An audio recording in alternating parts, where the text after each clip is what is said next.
وہ اس کی قربانی دی گئی ہو، چاہے وہ نام اللہ ہی کا لیا جا رہا ہو، لیکن نیت میں اگر یہ ہے اور جا کر کسی خاص استھان کے اوپر اس کو ذبح کیا ہے، کسی خاص مقام پر کیا ہے، کسی خاص قبر پر کیا ہے، تو ظاہر بات ہے کہ دل کے اندر تو چور وہی ہے۔ فمن استر غیر باغ، لیکن ان میں سے بھی جو لوگ مستر ہو جائیں، مجبور ہو جائیں، نہ تو ان کے اندر حد سے بڑھنے کی کوئی غیر باغ، نہ تو اس کی کوئی طلب ان کے اندر ہو، ولا عادن، نہ حد سے زیادہ بڑھے، صرف جان بچانے کے لیے تھوڑا سا ان میں سے اگر کچھ کھا کر جان بچائی جا سکے تو اجازت ہے۔ فإن ربک غفور رحیم، تو یقیناً آپ کا رب غفور ہے، بخشنے والا، اور رحیم ہے، رحم فرمانے والا۔ وعلی الذین ہادوا حرمنا کل ذی ظفر، اور ہم نے ان پر جو یہودی ہوئے تھے حرام کر دیا تھا ہر وہ جانور جس کا ایک کھر ہوتا ہے۔ جانور ایک وہ ہے جیسے کہ گائے ہے، ان کے یہ پیر جو ہیں وہ پھٹے ہوئے ہوتے ہیں، اور ایک جانور ہوتا ہے جس کا کھر ایک ہی ہے، ایک ہی نہ ہو، تو کھر والے جانور گھوڑے کا ایک ہی ہے، تو یہ چیزیں جو ہیں وہ ان کے اوپر حرام کر دی گئی تھی۔ بعض چیزیں تھیں کہ جو اصلاً حلال تھیں، لیکن یہ کہ یہودیوں پر ان کی جو وہ شرارتیں تھیں ان کی وجہ سے، جیسا کہ ہم پڑھ آئے ہیں، بہت سی چیزیں ان پر حرام کر دی گئی تھی۔ وعلی الذین ہادوا حرمنا کل ذی ظفر، اور ہم نے یہودیوں کے اوپر تو حرام کر دی تھی ہر ایک ناخن والے جانور کو۔ ومن البقر والغنم حرمنا علیہم شحومہما، اسی طریقے سے گائے اور بکری وغیرہ میں سے بھی ہم نے اس پر ان کی چربی جو ہے وہ حرام کر دی تھی۔ الا ما حملت ظہورہما، سوائے اس کے کہ جو ان کی پیٹھ کے ساتھ لگی ہوئی ہو، پٹھ کے ساتھ جس کو ہم کہتے ہیں لگی ہوئی ہے، اب الحوایا، یا انتڑیوں کے ساتھ لگی ہوئی ہو، او مختلط بعظم، یا جو ہڈیوں کے اندر ہو، تو یہ جو ہے یہ چیزیں تو چربی کی جائز تھی ان کے لیے، باقی چربی جو ہے کھلی وہ ان کے لیے حرام کر دی گئی تھی۔ ذالک جزیناہم ببغیہم، یہ ہم نے انہیں سزا دی تھی ان کی شرارت کی بنا پر۔ یہ مستقل آسمانی شریعت کا حصہ نہیں تھا، بلکہ یہ خاص طور پر ان کے اوپر تنگی کی گئی تھی ان کی شرارتوں کی وجہ سے۔ وَإِنَّا لَصَادِقُونَ، اور ہم جو کچھ کہہ رہے ہیں وہ بالکل صحیح ہے اور درست ہے۔ فَإِن كَذَّبُوكَ، پھر اے نبی اگر یہ آپ کو جھٹلا دے، فَقُلْ رَبُّكُمْ ذُو رَحْمَةٍ وَاسِعَةٍ، تو کہہ دیے تمہارا رب بڑی وسیع رحمت والا ہے، وہ تمہیں فوراً نہیں پکڑ رہا، نہ فوراً معجزہ دکھا رہا ہے تاکہ پھر تمہاری مہلت ختم ہو جائے، اس کی رحمت کا تقاضا یہ ہے کہ وہ تمہیں ابھی اور مہلت دے رہا ہے۔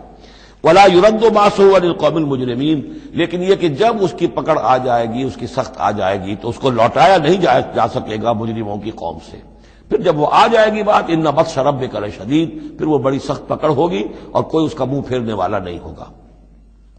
سَيَقُولُ الَّذِينَ أَشْرَكُوا لَوْ شَاءَ اللَّهُ مَا أَشْرَكْنَا وَلَا آبَاؤُنَا وَلَا حَرَّمْنَا مِن شَيْءٍ، ان قریب کہیں گے یہ مشرک لوگ، اگر اللہ چاہتا تو نہ ہم شرک کرتے، نہ ہمارے آباء و اجداد کرتے، نہ ہم نے ان چیزوں کو حرام ٹھہرایا ہوتا جنہیں تم کہہ رہے ہو کہ حرام نہیں ہے اور ہم نے خامخواہ حرام ٹھہرا دیا ہے۔ اللہ تو علی کل شیء قدیر ہے، وہ ہمیں روک سکتا تھا، اس کا اختیار تھا، وہ ہمیں یہ کام نہ کرنے دیتا۔ یہ کٹ حجتیاں انسان کرتا ہے۔ قل هل عندکم من علم فتخرجوه لنا، ان سے کہیے کذالک کذب الذین من قبلہم، اسی طرح جھٹلایا تھا ان لوگوں نے جو ان سے پہلے تھے، حتی ذاقوا باسنا، یہاں تک کہ انہوں نے ہمارے عذاب کا مزہ چکھ لیا۔ قل هل عندکم من علم فتخرجوه لنا، آپ ان سے یہ کہیے کہ کیا تمہارے پاس کوئی علم ہے، کوئی دلیل ہے، کوئی سند ہے، کسی کتاب میں لکھی ہوئی چیزیں یہ موجود ہیں جنہیں تم ہمارے سامنے پیش کر سکو۔ ان تتبعون الا الظن وان انتم الا تخرصون، تم تو صرف پیروی کر رہے ہو ظن کی اور اٹکل پچوں کی باتیں کر رہے ہو، تو اب تم سے اب کیا بات کریں۔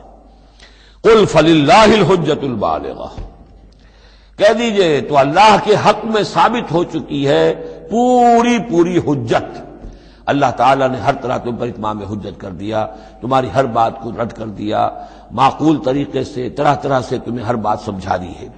قل فللہ حجت اللہ البالغہ، یہیں سے امام الہند شاہ ولی اللہ دہلوی نے اپنی جو شورۂ آفاق کتاب ہے اس کا نام یہاں سے اخذ کیا ہے، حجت اللہ البالغہ، اللہ کی مکمل حجت۔ قل فللہ الحجت البالغہ، اللہ کی طرف سے حجت تم پر پوری ہو چکی، قائم ہو چکی۔ فلو شاء لہداکم اجمعین، اگر وہ چاہتا تم سب کو ہدایت پر لے آتا، اس کے آنے واحد میں تمہیں سب کو ابو بکر صدیق جیسا نیک بنا دیتا، یہ اس کا اختیار تھا، لیکن اس نے رکھا ہے معاملہ اس دنیا کا امتحان کے لیے۔ خلق الموت والحیات لیبلوکم ایکم احسن عملا، تاکہ تمہیں آزمائے اور جانچے۔ قل هلم شهداءکم الذین یشهدون ان اللہ حرم ھذا، کہیے ذرا لاؤ تو صحیح اپنے وہ گواہ جو یہ گواہی دے سکے کہ اللہ نے ان چیزوں کو حرام کیا ہے. کہاں ہے پاس گواہ؟ کوئی کتاب گواہ ہے، کوئی اور چیز، کوئی علمی سند ہے؟ فَإِن شَهِدُوا فَلَا تَشْهَدْ مَعَهُمْ. اے نبی پھر اگر یہ کٹ حجتی پر اتر کر کہیں کہ ہاں ہم گواہی دیتے ہیں، آپ ان کے ساتھ گواہی مت دیجیے. وَلَا تَتَّبِعْ أَهْوَاءَ الَّذِينَ كَذَّبُوا بِآيَاتِنَا. مت پیروی کیجیے ان لوگوں کی خواہشات کی جنہوں نے ہماری آیات کو جھٹلا دیا ہے. وَالَّذِينَ لَا يُؤْمِنُونَ بِالْآخِرَةِ هُمْ بِرَبِّهِمْ يَعْدِلُونَ. اور جو لوگ آخرت پر ایمان نہیں رکھتے وہی ہے کہ جو اپنے رب کے ساتھ دوسروں کو برابر کر دیتے ہیں.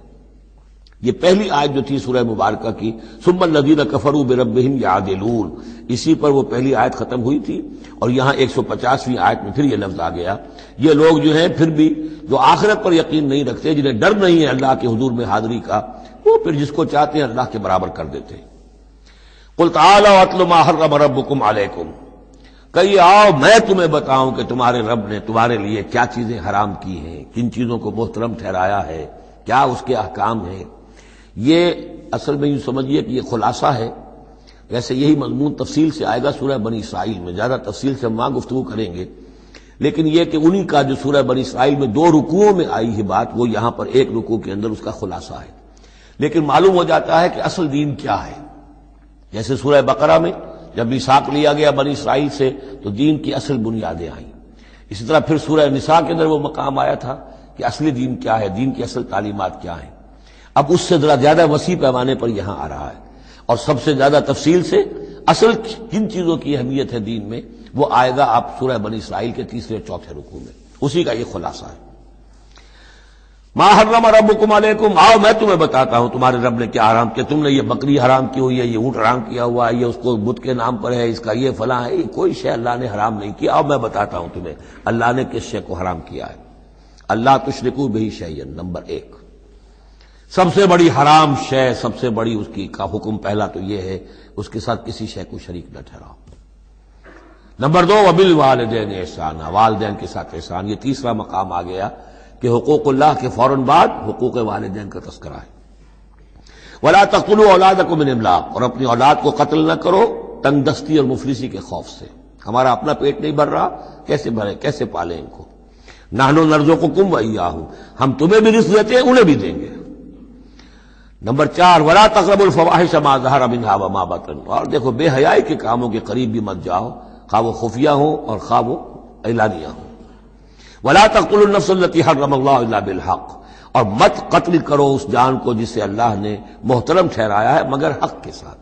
انسانی جان لی جا سکتی ہے قتل عمد کے بدلے میں قتل ہو، یا قتل مرتد ہے، یا زانی مسلمان ہو، زانی وہ شادی شدہ زانی یا زانیہ مرد یا عورت اس کا ہے، یا پھر حربی کافر قاتل جس کو کہ قتل کیا جا سکتا ہے. باقی چیزیں قتل کی جو ہے وہ شریعت میں جائز نہیں ہے. وہ اللہ تعالیٰ نے انسانی جان کو محترم بنایا ہے. الا بالحق ذالکم وصاکم بہ لعلکم تعقلون، یہ ہے جس کی اللہ تمہیں وصیت کر رہا ہے.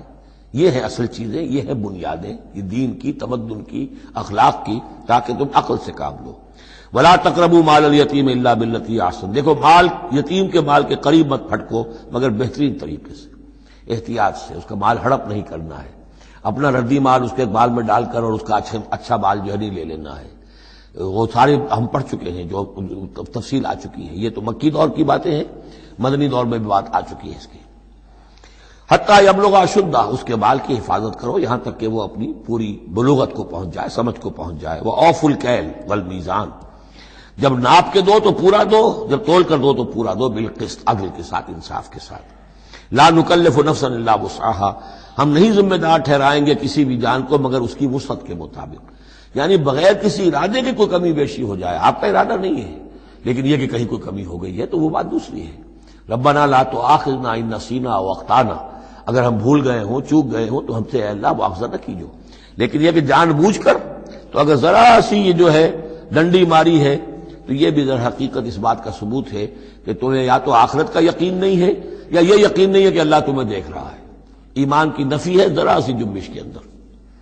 لا نکلف نفسا الا وسعها واذا قلتم فاعدلوا، جب بھی کہیں بات کرو عدل کی بات کرو، انصاف کی بات کرو. ولو کان ذا قربى، خواہ کسی قرابت دار کا معاملہ ہو، اس میں کوئی جانبداری نہیں ہونی چاہیے.